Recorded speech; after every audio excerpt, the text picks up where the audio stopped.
nasa loobin ng Diyos.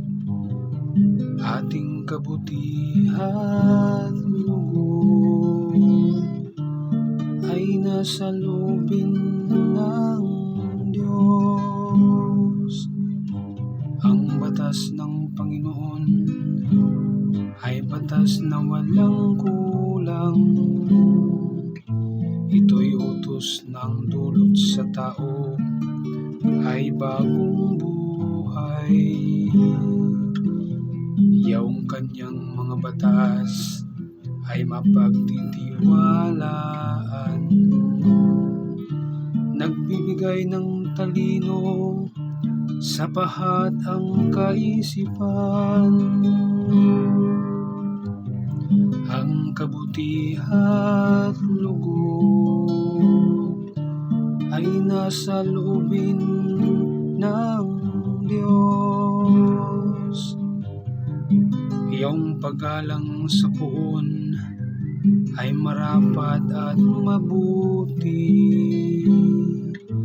Isang banal na tungkulin na iiral na parati. Pati mga hatol niya'y matuwid na kahatulan. Kapag siyang humatol, ang pasya'y pantay-pantay.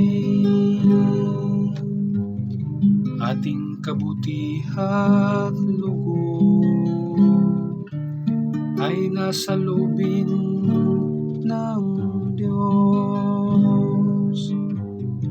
Ang utos mo, Panginoon, sa alipin mo at lingkod ay mayroong gantimpala kapag aking sinusunod.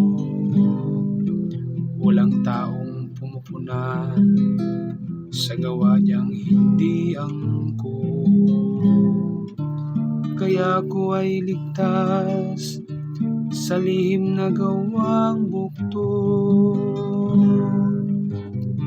Ating kabutihan lugod ay nasa loobin ng Diyos. Ang lingkod mo ay ligtas sa hayag na kasalanan, at huwag mo pang itutulot na ako ay pagharian. Mamuhay akong ganap na wala ng kapintasan. Ako'y lubos na lalaya sa kuko ng kasalanan. Ating kabutihan lugod ay nasa loobin ng Diyos.